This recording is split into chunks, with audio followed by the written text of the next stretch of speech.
responsable de la unidad de educación del Centro Cultural Montehermoso Culturunea en Vitoria, Gasteiz.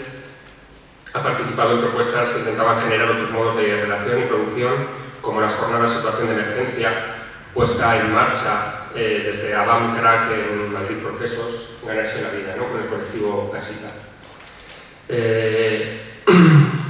También ha colaborado con Bajo el Fregadero, Tampoco está la playa, en Casas y Calles 04. También ha estado trabajando para las estancias en Juve de Creación Joven. Y junto a estos proyectos ha publicado diversos textos críticos para catálogos en Montehermoso, Arte Investigación 07, y catálogos pues, para Artium como Eduardo Sorobile, para todos los públicos en Recalde, y bueno, aquí en Valencia colaboraciones con Moisés, David Ferrando, Regina, etc. Os dejo con Eduardo García Nieto y su conferencia titulada Aprendizaje. Hace poco me encontré de forma casual, ojeando la prensa, con el titular de una entrevista que era Mastroianni. Podréis decir, ¿qué tiene que ver esto con el tema de que va a tratar? Bueno, pues el titular era algo así como no es cuestión de azar, sino de aprendizaje. Y claro, estas coincidencias, confieso que me suelen gustar mucho. Cuando de repente estás intentando ver cómo enfocas un tema y cómo hablas de algo como el aprendizaje, encontrarte con esto a 2 días, 3 de encontrarte con la gente que te ha invitado.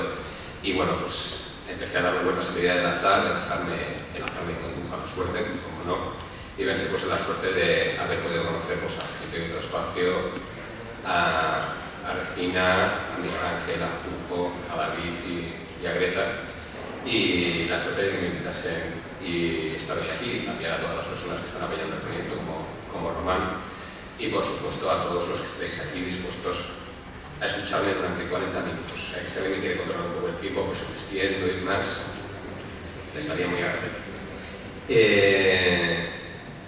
Cuando me invitaron a participar en unas jornadas que hablaban de todos los modelos de producción, gestión y difusión del arte contemporáneo, pues lo primero que me surgieron fueron dudas, es decir, un montón de preguntas acerca de en qué situación nos encontramos y hacia dónde nos gustaría poder ir. Porque yo creo que uno de los principales problemas es que al final todo esto está regido en torno a individuos y distintas personalidades y estructuras de poder. Entonces nos encontramos en mitad de una crisis. Una crisis yo creo que es como una de las palabras fetiches a lo largo de todo el pasado siglo que va a continuar siéndolo. Y en una situación de crisis escuchas un montón de gente hablándote de, bueno, esto también es una posibilidad, una crisis es un espacio generador de nuevas situaciones. Y dices, al igual, como incluso en un momento determinado, como excusa para consolarte, pues queremos saber cómo nos enfrentamos a ello, ¿no?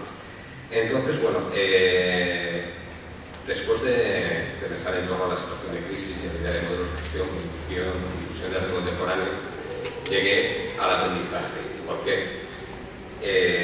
Pues en primer lugar porque yo cuando empecé en esto, empecé como educador, que yo creo que es una experiencia que me ha marcado, que es además una labor a la que he vuelto. Y he intentado reflexionar siempre bastante en torno a la educación. Y me he encontrado con que al final la educación considero que es un motor vital. Y que el aprendizaje debe ser un aprendizaje vital a lo largo de toda nuestra vida. Y lo que me gustaría plantear hoy aquí es como una especie de pequeño recorrido por cómo están cambiando los modos de relación y qué aprendizajes debemos adquirir hoy en día o a qué aprendizaje nos somete los nuevos modos de producción y gestión. Y también hablar de algunas experiencias educativas así muy brevemente.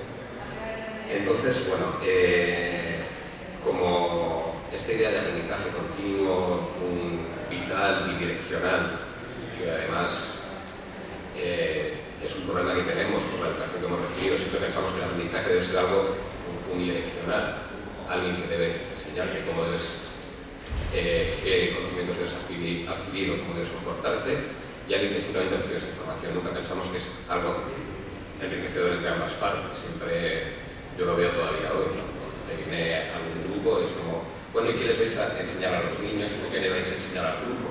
Bueno, que vamos a aprender todos durante el tiempo que se produce esa visita o esa actividad o Durante todo el siglo XX, realmente, uno de los mayores cambios, lo hablaba hace poco con una gente, es que las emociones cada vez han ido cogiendo un mayor peso en toda nuestra vida, pero no solo desde el punto de vista de lo privado, de la intimidad, sino de todo el tipo de intercambios económicos, laborales, de gestión, de cómo nos situamos en un mercado que cada vez es más compra mi producto que soy yo mismo. Y toda la estructura capitalista y luego neoliberal ha ido asimilando esos intercambios emocionales para ver cómo podemos imbricarnos en ellos.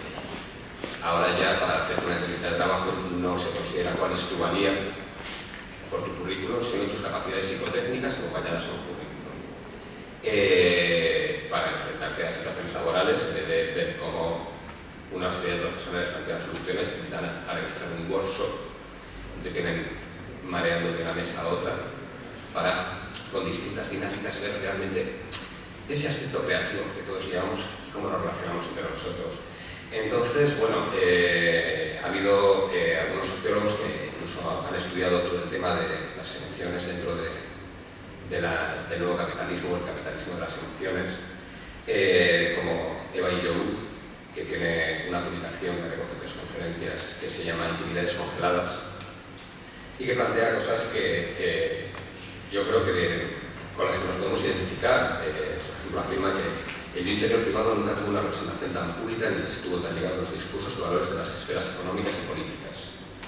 Es decir, el yo interior como un arma, como un valor de cambio en un ámbito laboral. Y el ámbito laboral del mundo del arte tiene una peculiaridad, que es que además trabajamos con uno de los valores que más se estén poniendo, que es el capital simbólico. El mundo del arte ha sido el generador de un imaginario. Casualmente, ahora casi todas las empresas trabajan generando capital simbólico, generando imaginario. Vivimos en la sociedad de la información es lo que tiene realmente un poder económico, lo que se supone que es una moneda de cambio hoy en día, y paradójicamente el mundo del arte es de los más precarizados y además se está casi eludiendo esa capacidad de generar capital simbólico. Es como el capital simbólico ahora lo generan ámbitos como la publicidad o ámbitos como la industria del cine, etc. Entonces, realmente en ese ámbito emocional del mercado y esa precarización del mundo del arte, que yo no sé si estáis de acuerdo conmigo o queréis que os ponga detalles, pero ¿estáis de acuerdo o en desacuerdo? ¿Queréis decir algo? No interrumpirme, pero realmente hemos vivido todo un proceso en el cual la figura del artista, haciendo una revisión crítica acerca de su propia práctica y de cómo se veía la figura del artista a nivel social, pues desde los años 60 hasta la actualidad, ha ido eliminando un montón de elementos de esas prácticas, como la idea de genio, la visión romántica del artista creador, que ha sido asumida además por otros agentes culturales,